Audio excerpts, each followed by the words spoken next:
Morning, everyone. Environment Sustainability Committee meeting number 4 of 2020.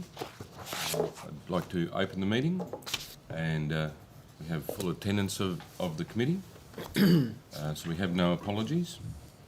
I'd call for declarations of interest in matters on the agenda. Before we go to the first item, I'd like to acknowledge the outstanding performance of the Queensland State of Origin team last night in securing the series for Queensland. First item on the agenda is sustainability policy. That the policy titled Sustainability Policy as detailed in the attachment be adopted. Does any member of committee wish to ask questions of the appropriate officer? Do I have a mover for the motion? Mayor Harding. Do I have a seconder? Councillor Kunzelman. I'll open the matter for discussion. Just through you, Chair, I think that this is a very important policy for Council to adopt, and it's not something that we should take lightly. And I know that it might put pressures on the organisation to change the way that they work. So I hope that everyone looks at this and takes it seriously, because for the longest time this policy hasn't existed, and it's bringing the position of Council in line with the United Nations and Sustainability Development Goals, which is very important for us. So again, this is just filling in another one of those policy gaps, I guess, but a very important one in moving forward as a progressive council, and to say that we do take this very seriously. Yes, I see that it's clearly demonstrated by the responses that were received during the extensive internal and external consultation, and it's a topic that's very important to our contemporary community, with their views and desire for the future. Yeah, and just through you, Chair, I mean, look, sustainable procurement, efficient use of resources, think global, act local. These are all big picture things that by adopting this policy, our council is committing to. So I commend the development of this policy, and look forward to seeing how we can improve our efficiencies and act in a more sustainable way as a local government. Absolutely. Thank you. Mayor Harding.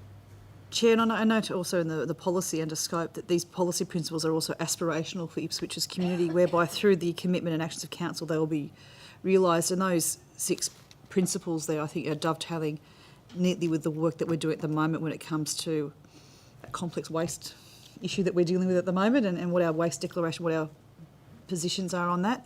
So I think it's really a great piece of policy. Thank you. Absolutely, and it's very wide-reaching across anything that we do. I note the engagement report that was handed down, I think, back in February this year. Anything further? If not, I'll put the motion, those 4.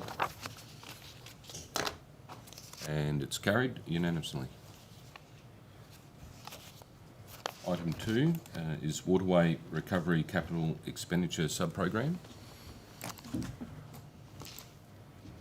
The recommendation is in 2 parts, A and B. A new Waterway Recovery Capital Works sub-program be created to allow for the delivery of capital projects directly addressing waterway recovery as guided by the Waterway Health Strategy for Environmental and Biodiversity Outcomes.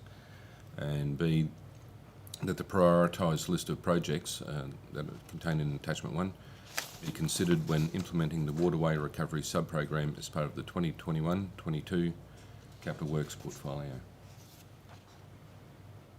Does any member of committee wish to call forward Appropriate council officer. Mayor.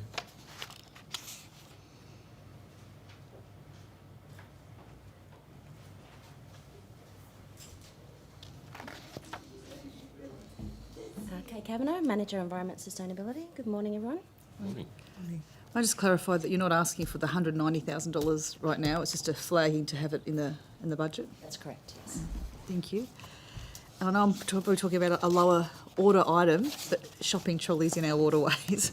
Can you outline what council's approach is to dealing with shopping trolleys in our rivers and waterways? For a number of years, Council's been a member through the Healthy Land and Water River Cleanup Program, and we fund that program annually to do cleanup primarily of floating debris.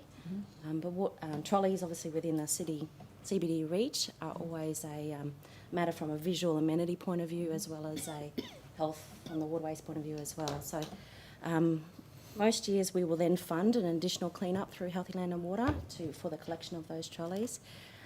In essence, it's not actually a council responsibility to do so.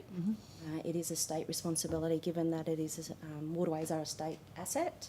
However, council sees the value in doing that, and we will do that on an annual basis. And we are currently in the process of doing another one this year.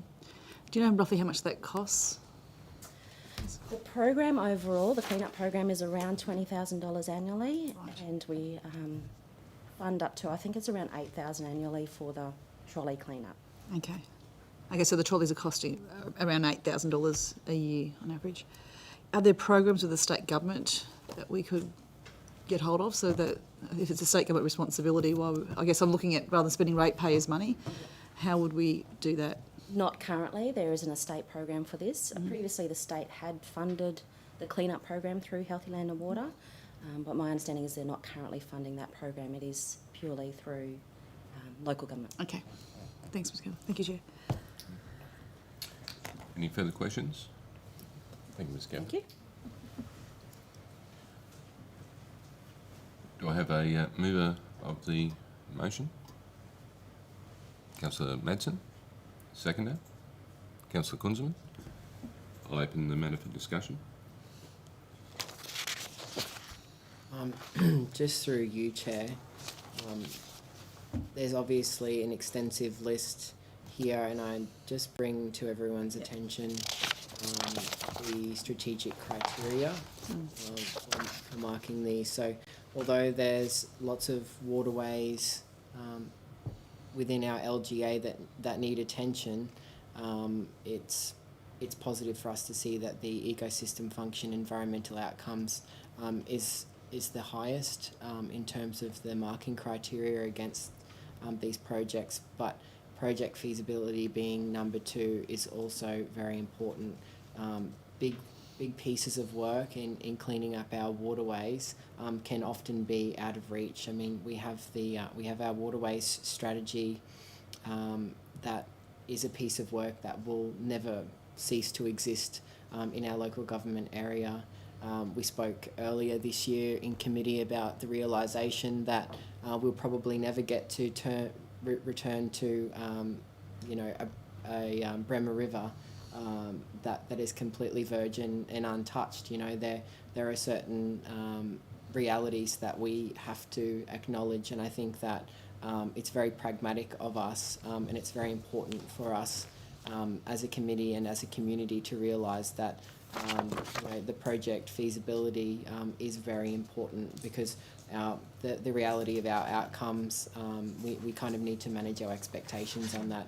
It could cost the ratepayer many tens or hundreds of millions of dollars to do all of the works that we would like to, but staging these in a strategic way over the next coming 10 years and committing money to it, in our capital works program year on year, is a great first step in committing to improving our waterways. So I just want to thank you I want to thank the department for outlining the methodology and a few of those works in the list. I note that $190,000 for the 21-22 budget encompassing the 4 projects.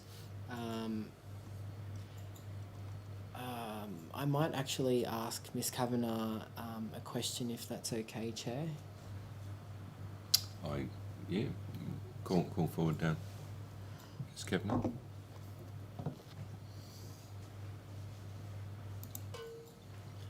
Me? Hello, I beg your pardon for bringing you up here after promising I didn't have any questions. I was just wondering whether to flag Woogaroo Creek. As you and I know, that there's a conservation group down there that's worried about the particular works that either council or the Ipswich Rivers Improvement Trust might be doing down there, and how it might affect potentially a few, in particular the powerful owl that's nesting there at present. Just to bring that to everyone's attention, it was flagged that there is a rare species of owl that has been living there. So I guess maybe we have spoken, but maybe publicly making the acknowledgement that as council we do understand how fragile the ecosystem can be, and the workarounds that might need to occur, and the environmental impact assessments, and how committed we are to actually making sure we undertake those before we start any of the works. Yeah, absolutely. This particular project is further downstream of that particular area, and is on the opposing bank to where the trust previously did some bank stabilisation work. That was a significant erosion following the 2013 storms and flood event, and it's complementing those previous works. And certainly in regards to riparian vegetation and biodiversity, they're a key factor in all of these projects as well. Yeah. And do we always perform an environmental impact assessment before we perform any works along the river? Environment is the top priority, as you noted, with the criteria. As far as an impact statement, it's not a defined statement per se, as you would in a development type sense, but it's part of the criteria of our assessment. Okay, thank you. Any further questions? Thank you again, Ms. Kavanagh. Thank you, Any Chair. further discussion? I'll put the motion. Those for? It's carried unanimously. Item 3 is notice of motion that I have put forward concerning a review of Council's disaster management policy. The motion is in 3 parts. A, that Council review its disaster management policy to confirm that appropriate measures are in place to cater for future weather events. B, that the disaster management policy be amended to change the review term from 2 years to every year immediately following the traditional severe weather season. And C, that a report be provided to a future council meeting outlining the various weather events and thresholds in place to determine our response and that of other agencies, and what this means to the community by way of support and assistance available. Does any member of committee wish to call forward appropriate council officer for questioning? No, thank you, Councillor Mulligan. I'd like to call forward General Manager of Infrastructure and Environment. Morning, councillors. Chair, Charlie Dill, Infrastructure and Environment Department. Thank you, Mr. Dill. When developing my notice of motion, I had made some inquiries as to the current processes and the framework that we utilise to determine, in particular, Council's response. Could you please outline what the current situation is with regards to the policy? It's my understanding that the policy is currently drafted such that it is reviewed every 2 years. within the framework, there is a number of governance documentation or documents that support the policy, whether they be admin directives or procedures.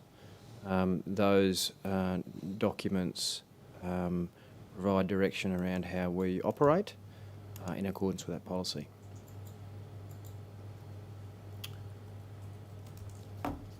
With regard to the recent weather events, in your professional opinion, would you consider that the policy is in need of a review? Chair, I my view would be that the last two significant events that we've had, i.e. severe wind storm event and hail event, it would be worthwhile us reviewing the policy and providing any amendment to that we felt would be necessary and putting that to council for consideration. Below that would potentially trigger some review of the lower level documents as well. Look, in response to the motion that you've put, I'd be happy with A, in that we review the policy. B may be a product of that review as to the timing and frequency of how often we review that policy and when. And C could be a step in that review process. Okay. With regard to C, the current thresholds in place to determine our response. So, in other words, are there within the current policy automatic triggers which define council's response to severe weather events? Yes, there is. I could not quote them right here, right now, Chair. Put you on the spot. And within the policy or any of the subordinate documents, is it expressly defined the methods of internal communications or and external messaging to the community with respect to situation as it unfolds? That would be the appropriate location for those for the guidance on what would trigger a response from us operationally in terms of how we assist the community. So whether it be an admin directive or a procedure, we would follow that, and it would be in accordance with the policy. So if there needed to be any alterations to how we respond, it would be more likely sitting in the subordinate documentation. Does any other member of the committee wish to ask further questions? No, thank you. Thank you, Mr. Dill. I'll open the matter for discussion. Mover and seconder. I beg my pardon. I'll do that once I've Moved it. Or moved something. asked for a mover. You'd normally move it yourself. Myself. Do I have a seconder? Thank you, Councillor Kunzelman. With respect to discussion, I'll just outline that the two most recent storm events, first which happened on Sunday 25th of October, in the suburbs of, where damage was sustained in the suburbs of Carrollee, Muirley, Pine Mountain, Chuar, North Ipswich, Brassel, Tivoli and North Tivoli,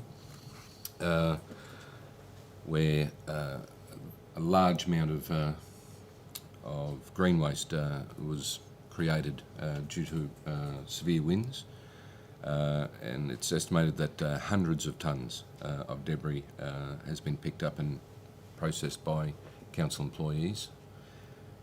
and the other event that occurred on Saturday the 31st of October, which affected the suburbs of Rosewood, Willowbank, Taguna, Springfield and Springfield Lakes, where that wild weather, including large hail, caused severe damage in parts of Springfield and Springfield Lakes, Rosewood, Willowbank and Taguna, where hundreds of homes had their roofs and windows severely damaged by the impact of that afternoon storm. That's the where I have considered what has transpired from those two events. In addressing this, I do of course want to acknowledge the fine work and offer council's thanks to the community for their resilience and support of each other.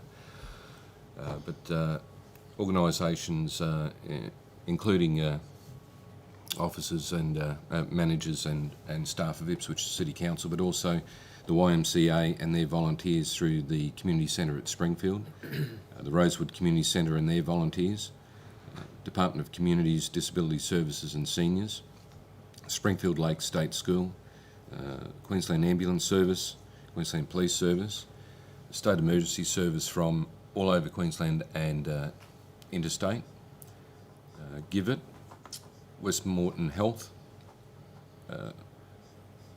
Rural Fire Service and other elements of QFES, Uniting Care Financial Counselling, Lifeline, Department of Housing and Public Works, Energex, Queensland Statewide Tenant Advice and Referral Service, Moreton Bay Regional Council and Gold Coast City Council for their support, Insurance Council of Australia, Orange Sky Laundry Services, various local businesses and individuals and suppliers that have provided donations, Salvation Army Catering, local neighbourhood watch groups, and of course our local disaster management group. That is a large list of entities who came together and have worked tirelessly to support our Ipswich community across, this was just two separate events. So with that in consideration, that's where I have arrived at this notice of motion. Does any other committee member wish to further discuss? Councillor Madsen. I'd just like to commend the intentions behind your notice of motion, Chair Milligan, Councillor Milligan. I'm not sure on that one, but yeah, I think it's important that we're constantly learning, updating, reviewing in this space because it's our community. When bad things happen, we have to be there for them in the best way that we can be. I'm not saying that we haven't been previously, I'm just saying that it has to be a constant focus of how to improve in this space because our community needs us in times of strife. Absolutely. Mayor Harding? Thank you. Chair, I'd like for the review to include consultation with the elected representatives as well, or whether it comes to us for a workshop once it's in a certain position.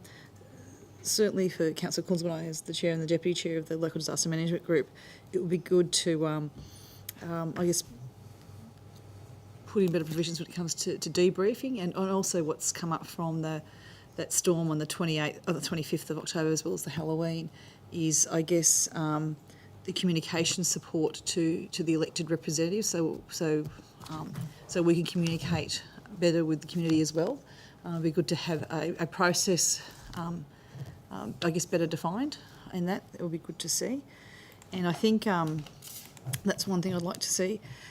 And I guess just being really cognisant with the storm that happened the weekend before Halloween up at Chuwa and Carolee and up there.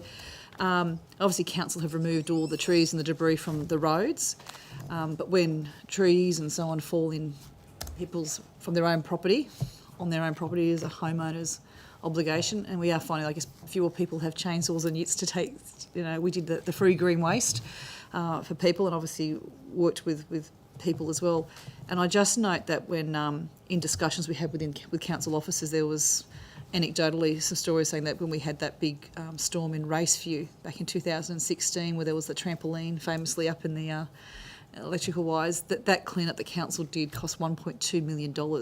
So, you know, as the people that control the purse strings of the council, we need to be, I think, fiscally responsible and know what council does, but also homeowners also have an obligation when looking after their homes as well. But obviously council has a big role in making sure that the various state agencies do the role that they're supposed to do as well in these areas. Absolutely. With respect to the initial comments that you made, were you interested in providing an I guess operation to the... For recommendation B, we're meant to do the review. I think I would like for it to come to us for our feedback, or whether we workshop it is something that I think would be beneficial. Is your intention around what we've discussed about advising elected representatives of how they should react in this kind of disaster? We know just from the hailstorm and also with the Division 4 storms that happen, getting timely information out to the community is really important, and people do look to us to provide that. So Yeah. I think just something a bit more streamlined would be beneficial to the community. That's one thing I'd like to have included in there. And do you intend that elected members be involved in the policy review process? I guess I put that our feedback should be sought, or if we have a workshop, I don't know, CEO, how we could, as we do with other policies. Well, policy would ultimately be adopted by the council, but there's no reason why the council can't be involved in an earlier stage. No doubt, even without that comment, the chair and deputy chair would be involved clearly. So you could specify that if you wanted to. The first review, I don't know whether you'd want to do it every year if you're going to do an annual review, but certainly this first review, there's no reason why we couldn't do that with a workshop. But you'd need to specify it in the wording. Are we talking about probably... Well, what wouldn't we say? We would say, yeah, it would be sometime in the, in that sort of autumn or winter period.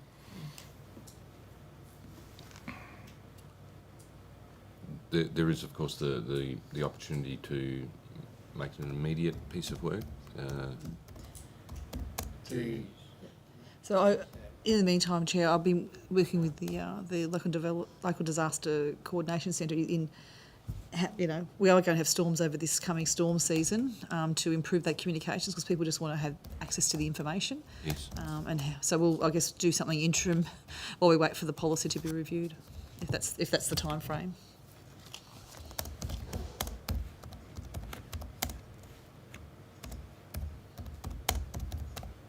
So we would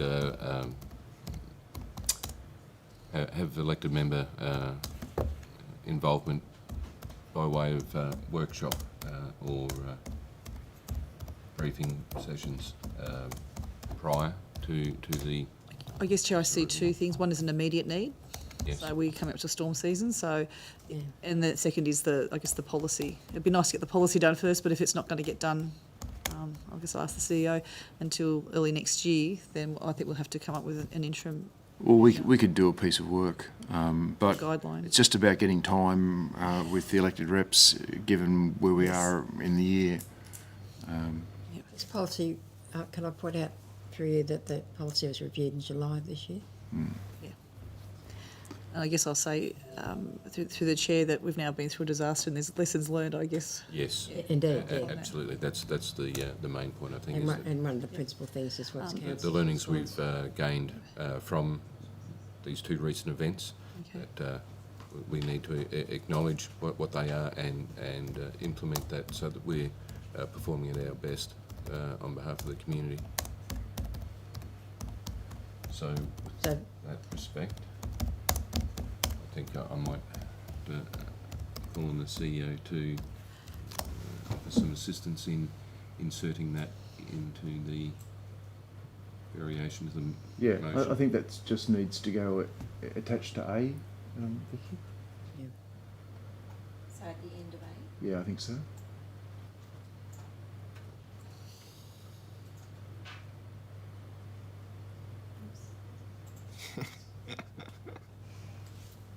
It's good.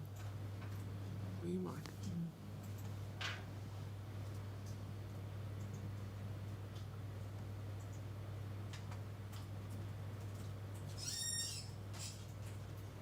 That look good?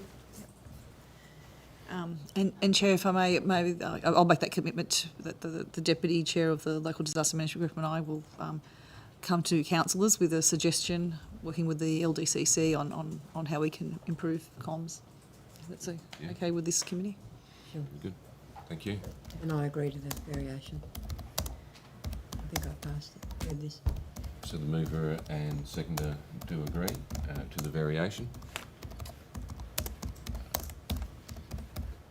Any further discussion? Then I'll put the motion. Those for? And it's carried unanimously. Thank you, and that covers all the items on today's agenda, unless anyone has anything emergent. No? And I'll close the meeting at 11:46. And I'll just say that 12 o'clock? we'll have our, we'll come back at, I was going to say 12:30. 12:30. Have our lunch. But we'll, Yeah. happy to come back at 12? Yeah. I'll make it 12:30 so we can have 12:30. for the CBD.